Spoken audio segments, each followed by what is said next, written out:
Bitcoin 2025 tutup merah, tapi jangan mau jadi exit liquidity. Yudo Sadewa spill cara main di 2026 yang bakal bikin semua teori lama kamu basi. Tapi tahun 2026 nih, saya mungkin nggak percaya akan adanya bear market. Kenapa? Soalnya dia gini guys, quantitative tightening udah diberhentikan.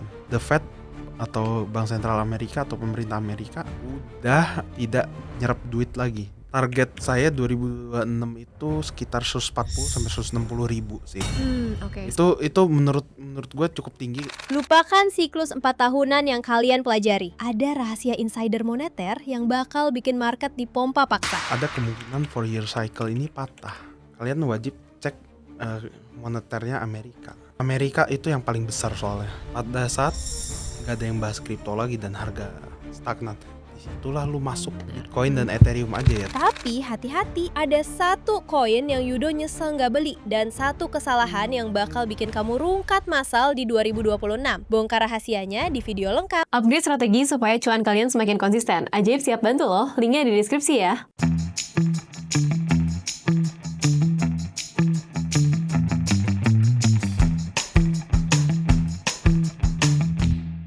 Halo investor ajaib, balik lagi nih di podcast Cuan Talks. Dan hari ini kita tuh bakal ngobrol-ngobrol bareng sama Ajaib Alpha dan juga sama the one and only Yudo Sadewa nih, anaknya Menteri Keuangan kita Pak Purbaya. Pastinya teman-teman investor dan trader semua juga pasti udah pada tahu juga ya, karena kan engagementnya juga tinggi banget ya, kayak di Instagram, terus di Telegramnya sendiri juga aktif banget ya untuk tiap hari trading. Nah, mungkin dari Kak Yudo sendiri boleh nih kenalin diri dulu dong ke teman-teman semua dan sapa yang Assalamualaikum warahmatullahi wabarakatuh. Nama saya Yudo. Dan saya adalah trader muda, salah satu trader muda yang cukup dibilang sukses lah, meskipun nggak sukses amat ya, kadang-kadang banyak cut loss juga. tapi sukses dong. Iya. Nah, mungkin boleh ceritain sedikit gak sih selama 2025 ini kan sebenarnya udah digadang-gadang ya sama semua orang ini bakalan jadi alt season, bakal bull market. Tapi ternyata kayak Bitcoin sendiri awal tahun, setahun ini aja merah gitu. Di akhir tahun ini kan udah merah ya posisinya. Betul. Dan altcoins juga bisa kita bilang ya alt season ini udah gak ada gitu. Menurut pandangan Yudo sendiri gimana sih? Tahun ini tuh cuan atau enggak sebenarnya? Untuk tahun 2025 emang kemungkinan ditutup dengan Bitcoin ditutup dengan minus sih. Returnnya memang bisa dibilang cukup untuk Bitcoin ini. Tapi tahun 2026 nih, saya mungkin nggak percaya akan adanya bear market. Kenapa? Soalnya dia gini guys, lo bisa lihat cek tahun 2017-2018 bear marketnya dan 2022 itu disebabkan adanya kebijakan The Fed, Bank Sentral Amerika ya tentunya ya, bukan Bank Sentral Indonesia, itu nggak ngaruh. Cuman gelitik itu. Jadi Bank Sentral Amerika tahun-tahun segitu dia melakukan yang namanya QT, quantitative tightening.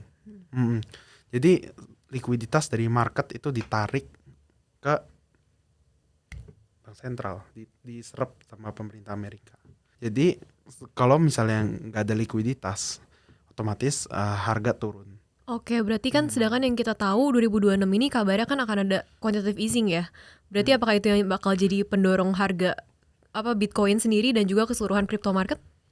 Menurut gua quantitative easing belum dilakuin, tapi quantitative tightening udah diberhentikan. Oke. Jadi artinya The Fed atau Bank Sentral Amerika atau pemerintah Amerika udah tidak nyerap duit lagi. Dan sekarang kita kemungkinan akan melihat 2026 akan melakukan quantitative easing. Tapi kita nggak tahu kapan. Soalnya gini, kalau misalnya ini kita punya dua resiko nih. Yang pertama, The Fed mempertimbangkan inflasi cost push inflation dari tarif Trump, which is itu cost push inflation beda dengan demand pull. Demand pull itu karena uang terlalu banyak. Kalau cost push itu gara-gara harga yang naik akibat tarif Trump. Nah, untuk mengatasi inflasi yang berlebihan, kemungkinan The Fed itu bisa aja nurunin bunga justru. Kenapa?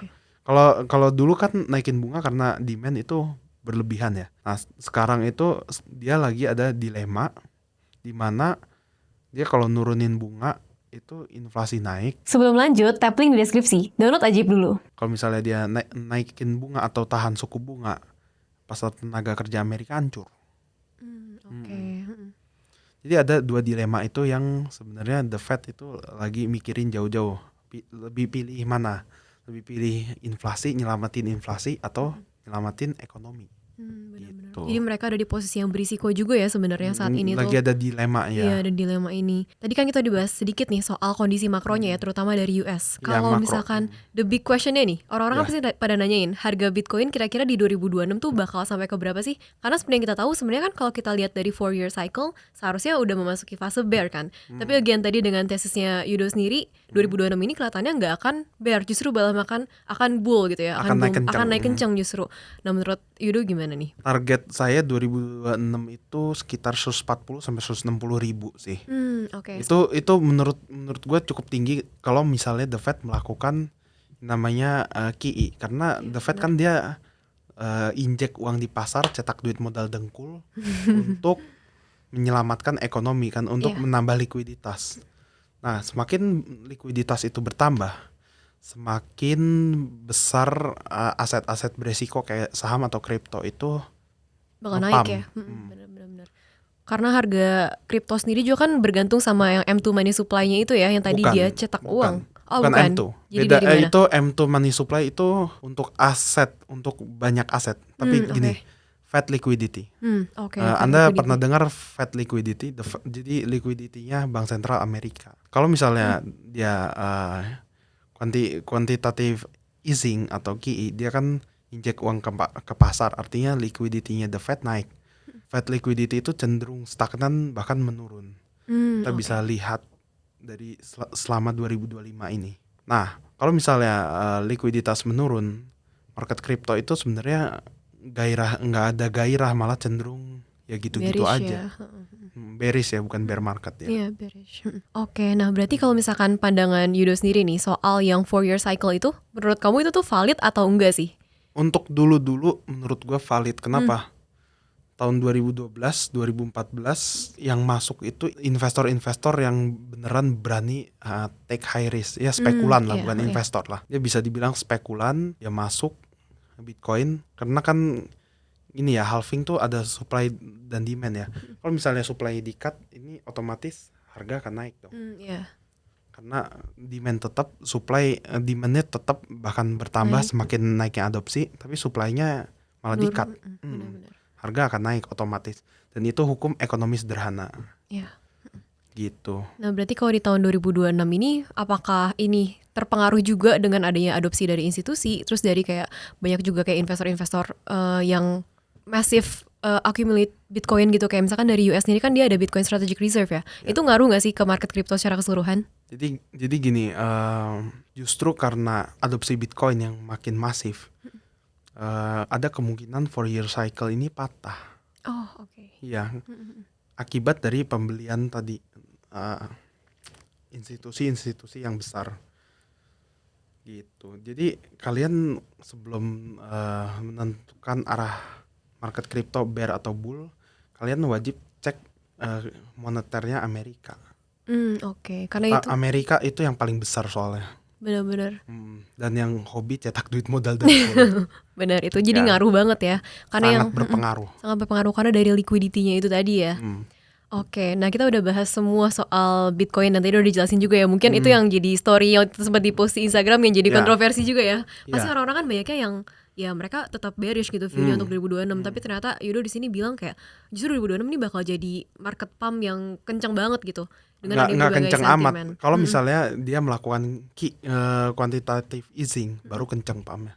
Oke, tapi pokoknya masih naik gitu ya. Masih naik Masih ya. naik dan bukan. Tapi naiknya bukan naik kayak roket gitu, Iya. naiknya ngerangkak dia. Oh, oke, pelan-pelan gitu ya. Ya, Sekarang kan di harga 90 ribuan ya. Jadi tadi targetnya masih di 100 140 sampai 160 kurang lebih lah.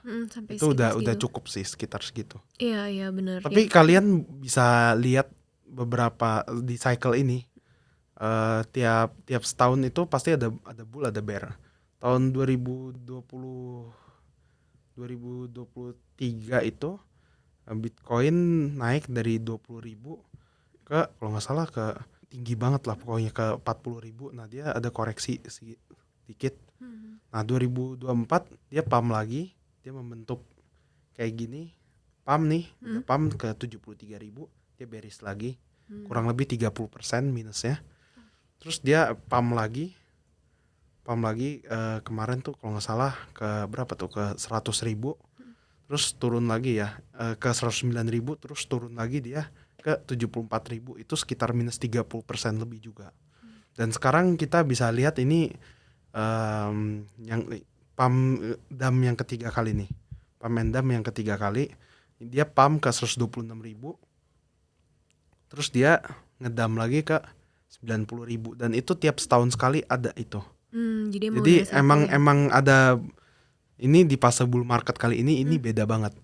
Ada fase mini bull atau kita bisa bilang fase kenaikan dilanjutkan dengan bearish, bukan bear market tapi bearish. Bearish dulu ya. Nah, kemungkinan tahun depan juga seperti itu kurang lebih. Ada pump tahun 2026 mungkin awal tahun atau pertengahan tahun pump dilanjutkan dengan bearish. Bearish dulu gitu ya. Iya.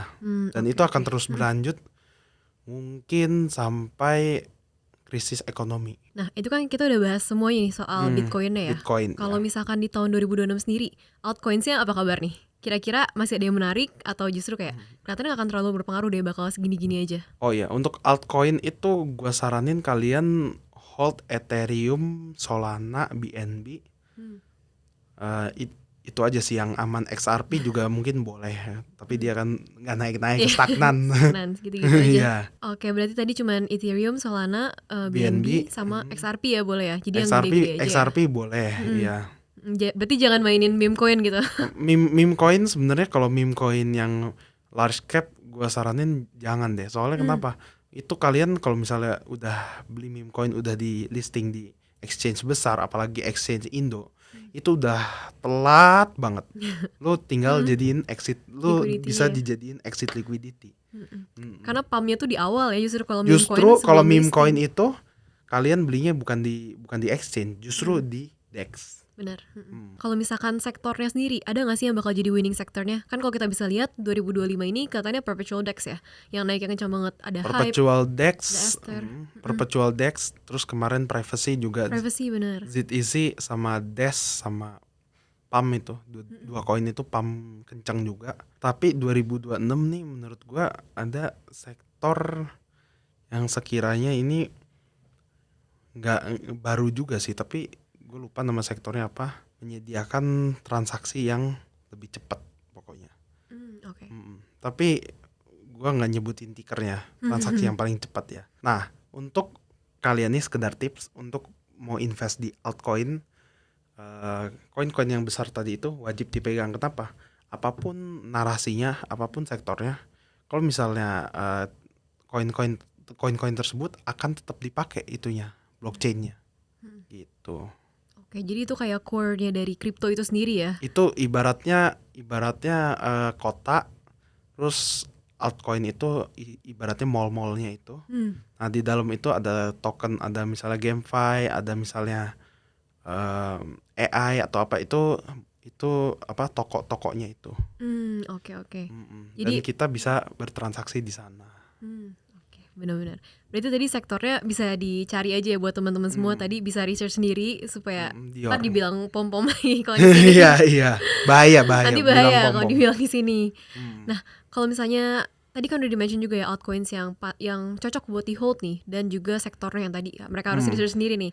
Nah, kalau misalkan porsinya menurut Yudo tahun 2026 ini kita harus lebih betting on altcoins atau kayak ya udah kita main aman aja, justru banyaknya di Bitcoin. Ini kan lagi fase dam nih. Ini justru menurut gua kalau kalian mentalnya seorang agresif atau lebih tinggi dari agresif, namanya mental spekulator atau penjudi lah sebutannya, kasarannya Iya. penjudi lah. Lu bisa beli altcoin yang baru listing. Tapi gini, altcoin yang baru listing itu kalian harus baca dulu yang namanya tokenomics. Ya, jangan beli altcoin yang tokenomicsnya itu inflating. Misalnya kayak kemarin tuh Plasma XPL. Oh iya, XPL. XPL kasus tuh minus berapa persen tuh. Terus apalagi Manta, Ya. terus apalagi Starknet, dan beberapa altcoin misalnya kayak kemarin Monad baru listing langsung turun tajam kan. Oh iya benar. Itu kenapa tokenomicsnya inflating guys. Jadi atau enggak yang paling parah lagi itu investor-investor lama yang mungkin dari dapat koinnya dari mungkin airdrop atau mungkin dia invest di projectnya, dia bisa jual seenak jidat dia. Jadi dia jadiin kalian semua jadi exit liquidity. Oke. Nah, kalau misalnya tadi kan udah dibahas juga tuh semua altcoins ya dan positionnya harusnya kayak gimana. Ya. Nah, kalau misalkan di Indonesia sendiri nih, Yudo ngelihatnya kayak gimana sih adopsinya? Apakah investor lokal ini tuh udah banyak yang lari ke kripto atau justru kayak kelihatannya di saham masih banyak yang di saham nih? Menurut gua lebih banyak kripto. Kenapa? Tapi gini orang Indonesia itu main kripto bukan di Bitcoin atau Ethereum, padahal itu dua koin itu paling penting sebenarnya. Benar. Orang Indonesia itu kebanyakan sukanya mental judi, dia mainnya malah meme coin. Mbak tahu itu nggak? Tahu apa namanya Pump Fund di Tuh, Solana? iya. Nah Pump itu Fund. dia. Orang sukain Indonesia gitu ya? orang Indonesia suka main di situ juga.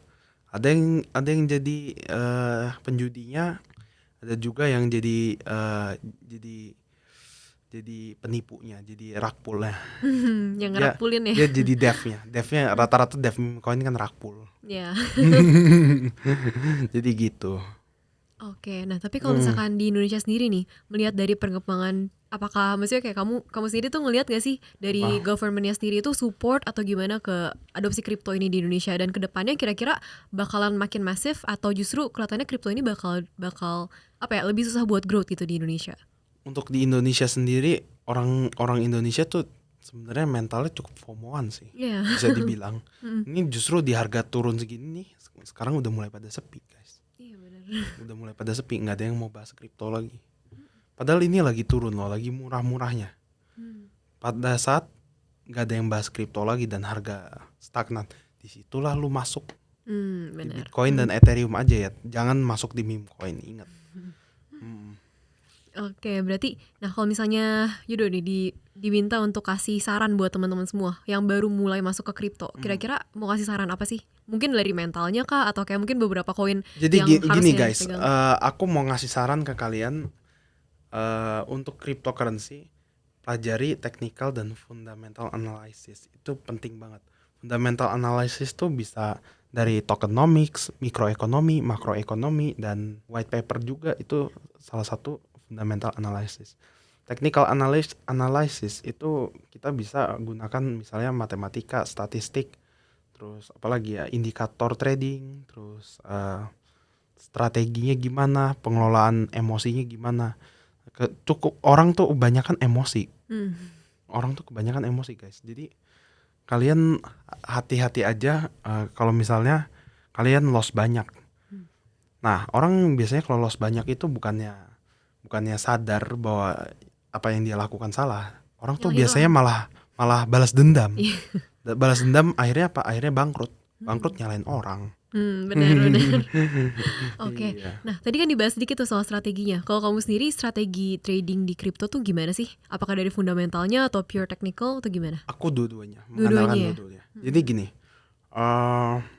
technical analysis itu valid kalau misalnya mikro atau makroekonominya itu mendukung. Ya, jadi seperti itu. Jadi dia berkesinambungan guys. Kalau misalnya dari teknikal nih, misalnya lu udah gambar-gambar gak jelas nih, udah gambar apa bullish penan, tapi tiba-tiba Trump ngomongin gini, I wanna put 1000% tariff on China, langsung turun. Iya. Itu kejadian ya. Tapi itu semoga nggak kejadian lagi, soalnya Iya. kemarin waktu Trump ngomong gitu, gua rugi banyak banget. Iya benar. Dan itu kan semuanya drop langsung ya, nggak ada yang nyangka juga. Dan ada bahkan beberapa altcoin ada yang jadi telur bebek. Nol Iya. ya. Nol, literally 0,000 sekian. Iya, banyak banget kayak gitu, benar di dump.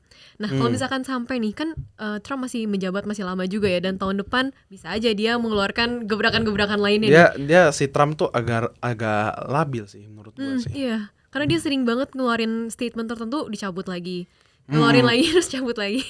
Iya. Berarti kalau misalkan Trump lagi keluarin gebrakan baru nih, seharusnya kita serok atau gimana sih? Tergantung gebrakannya apa dulu nih. Kalau tarif sih, Bahaya ya. kalau tarif sih, ogah sih, jangan tarif please, jangan tarif Trump please. Selain tarif berarti kalau dia ada gebrakan-gebrakan lainnya kita serok ya, asal jangan tarif. Ya asal jangan tarif aja nih. Dan Trump tuh emang dibilang orangnya cukup kontroversial. Iya benar. Orangnya cukup kontroversial, terus dia juga rasis juga bisa dibilang. Terus apalagi ya, Trump tuh suka itu juga, suka pom-pom juga. Iya benar. Dia jadi anaknya kekayaannya tumbuh berapa billion gitu. Kalau nggak salah pas kena Sejak itu. menjabatnya. Iya benar. Iya, dari kripto loh itu guys. Dia berhasil put Karena position. kripto unregulated, jadi si Trump ini nggak bisa ditindak gitu. Iya. Gak ada bisa disalahin buat insider trading atau apapun juga ya. Sebenarnya itu insider itu. Iya jelas banget sih. Hmm. Oke, nah ini last but not least, boleh gak sih kasih closing statement buat teman-teman semua dan investor-investor kripto di Indonesia, do's and don'ts-nya lah gitu, supaya mereka nggak rungkat mulu. Oh, biar nggak rungkat semulu, gini, hati-hati kalau misalnya memilih altcoin. Hati-hati memilih altcoin, jaga emosi kalian agar tetap stabil. Kalau misalnya lu mental health lu udah kena, udah stop dulu sampai seenggaknya mental health lu balik gitu. Oke, jadi jangan Oke. maksain buat Jangan trading terlalu terus maksain. ya. Heeh, Yang ada lu overtrade dan akhirnya kena margin call. bener, malah bangkrut. Oke, mungkin that's it buat segmen yang kripto ini. Thank you so much udah sharing juga ya hari Ya, ini Yudo. thank Thank you. Ajaib, semua bisa.